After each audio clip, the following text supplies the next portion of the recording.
What is going on, Diablo fans? Dobrunsky here, and today's video is going to be a bit of a talking head video, sort of covering my initial impressions after day one of the Diablo IV open beta. Got a lot of points I want to cover here, pros and cons. It's going to be a bit of a jumbled mess, but it will have timestamps in the description below, so bear with me guys, and I will do a little bit of post-editing to showcase some of the clips in reference to what I'm talking about.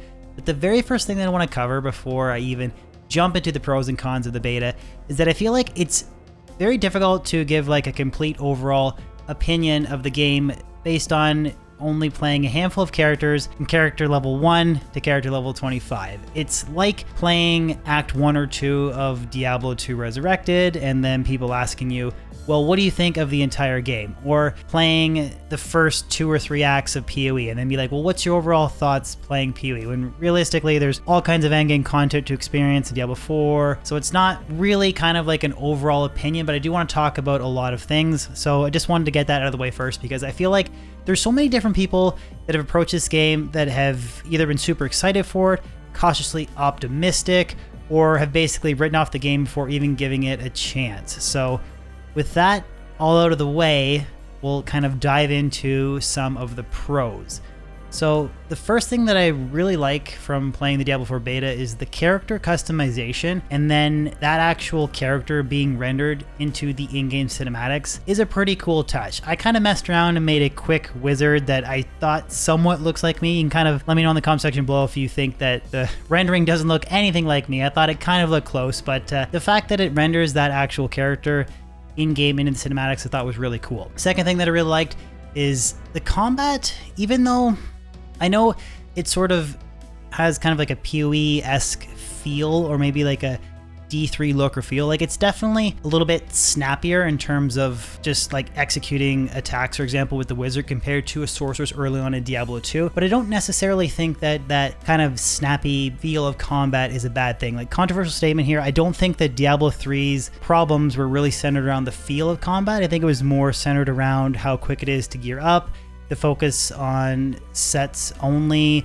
the fact that the way like the Paragon works with an almost kind of infinite power grind and then insane damage numbers. I think that's most of the problem with Diablo 3, not necessarily the combat feel. And early on, I thought that the combat for the sorcerers felt very snappy and responsive, and I liked it. It's definitely a stark difference in feel compared to the Diablo 2 sorceress, but I don't necessarily think that's a bad thing. In terms of the animations and graphics, I think visually the game looks fantastic. I was running it on Ultra 1440p. I have a pretty powerful PC rig, but I think that the game was optimized fairly well because I definitely wasn't struggling to run it, and I thought it looked fantastic. If anything, I think it actually looks a little bit better than D2R. And I played the Cold Sorceress, or Cold Wizard, I guess, Fire Wizard, and Lightning Wizard, and I thought all the animations looked tight. Just think that overall the game looks fantastic. And then kind of tying into sort of the combat feel and mechanics, one of the biggest criticisms I had playing earlier versions of Diablo 4, like earlier betas, excuse me, was that the boss mechanics kind of felt slow, cumbersome, and sort of like meat shields.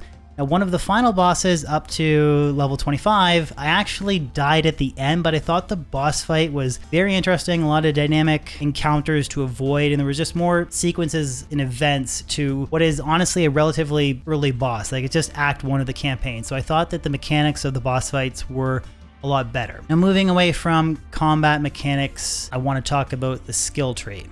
I think that it is a large improvement from Diablo 2 and Diablo 3, and it's not quite as extensive or difficult to comprehend as sort of like the PoE skill tree, but I do think that it's a step up in terms of customization compared to Diablo 2, and I do think that's a good thing. And then when you factor in legendary items and their affixes that grant other additional unique abilities on top of what we've seen so far with the skill tree, and then on top of that coupling it with selective choices that you need to make with the Paragon board, eventually when we get to the endgame content, I think it's a pretty good mix of not being super overwhelming for early players, but at the same time not being very straightforward. Like, the Diablo 2 skill tree is very straightforward, so I think it's a step up from that, and I do actually like the improvement. And also in terms of respecking, I just want to touch on this because a lot of people kind of took Rod Ferguson's words from a dev interview. They kind of just ran with it and sort of assumed that once you reached a certain level, like completely respecking the entire character was horrible. I know this is early on, up to character level 25, but around like level 20, I had about 40,000 gold, and I think it cost something around the range of like $300 or $400 to respec the entire tree. So it's extremely forgiving early on. I would imagine once you like completely solidify into a character and you've worked your way through different world tiers, it might cost you a ton of gold to respec everything, but I don't think it's sort of quite as set in stone or cement in how he kind of explained in that dev interview, but respecking, it's not too bad. The world map is also something that's pretty large. I'm just gonna like post edit a clip from stream, but the Fractured Peaks area is so small. When you actually zoom out and see all of the other locations that you can travel to, it's just a very large area to explore. So I think that's a good thing. And then eventually when you unlock mounts after beating the game, so you can get around quicker, so it's not kind of quite as tedious and just using waypoints, I don't think that traveling from point A to point B is going to be too cumbersome. And then just touching on a couple final things here that I wrote down, exploring the different environments, the level changes, climbing different locations like up and down or traversing and jumping gaps and stuff like that. The environments look fantastic, kind of tying into the graphics. So the game just looks amazing. And then the final kind of positive for me, I know it's probably overlooked, but I really thought that they nailed it with the music and the atmosphere.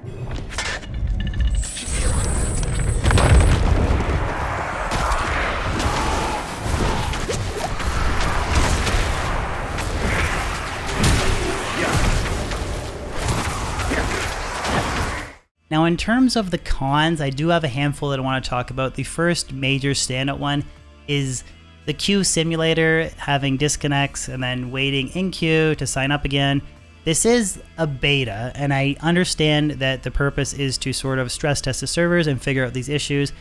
And it is a common thing, but I can't not talk about it being a con. Like, I would hope it's going to be better for the launch of the game. And again, reiterating the point that it is a beta and they're trying to stress test stuff, but it definitely was an issue. I was kicked out once, and I was actually pretty fortunate overall. Like in general, I was kicked out once and it took me about half an hour to load back in. I know a lot of people would like be playing for 5 minutes, kicked out, disconnect, and then they were just telling me in chat they had like a 100+ minute wait, and then they would get back in, have an error code, and just rinse and repeat. So I was actually fortunate to not suffer from that a lot, but definitely can't not talk about it. Second con was largely the beta was bug proof, but I did notice one issue with the cinematic where the audio didn't quite line up with what was happening. They were just killing this person in a church, and the stabbing noises and just the kicking, it didn't kind of line up. Not a major thing, but it was kind of like the only obvious bug that I encountered, but again, it was a beta. Now, this was something that came up numerous times in stream, which I was very surprised by it because it didn't bother me, but I wanted to at least mention it because it just kept coming up over and over again. But a lot of people mentioned that they did not like the field of view or the position of it. They thought it was too zoomed in. And I guess comparing it directly to Diablo II Resurrected or maybe Path of Exile, the kind of angle that you're looking down is a little bit different. But it's not a deal breaker for me, but I just wanted to at least mention it as a con because it just seemed to keep coming up over and over and over again.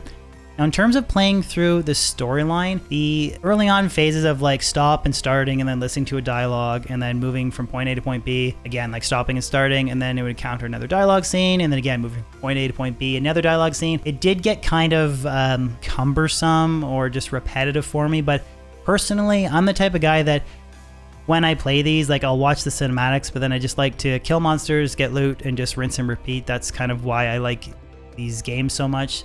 But I understand for people that want to experience the lore that they would, you know, be excited to listen to these dialogues, but at least you can skip them. But that was kind of like a small con for me, not a major one, but definitely was one. And then the final con here, I largely disagree with this, but I wanted to at least mention it. In terms of gameplay mechanics and combat, like I mentioned earlier, it feels faster and sort of much more snappy and responsive, kind of like D3 PoE-esque if you're comparing it directly to Diablo II Resurrected. But that's for me personally where the similarities end. I think that graphically, like the textures, the environment, the music, it's all just AAA stuff that's like a lot better than Diablo 3 and Diablo Immortal, but it kept coming up over and over again that people were almost referencing it as it being a cell phone game or just referring it to as a Diablo 3 clone. Again, I really don't see it. I think that overall, for those that are going in with the mindset of expecting Diablo 4 to be Diablo 2 Resurrected released again, you're probably not going to like what you've been playing or seeing, but I think they have to sort of innovate and build on what was successful in Diablo 2, but also add like the MMO aspect as well. I just don't see the D3 clone comparison though. There's definitely similarities, and when you're playing the game, it feels like the combat feels a little bit more like D3 or PoE. It's like snappier, more responsive combat.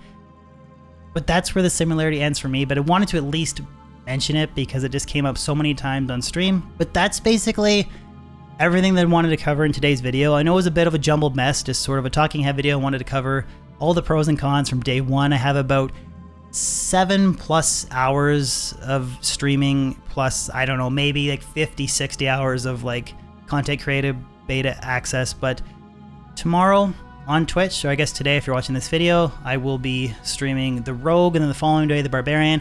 I do plan on making some build guides covering, or not really build guides, just overviews covering the skills and what they look like and what I feel like works for me so far, like early leveling for the 3 characters. And yeah, next week we'll be doing the Druid and the Necro. But anyways, guys, hopefully, you enjoyed this video.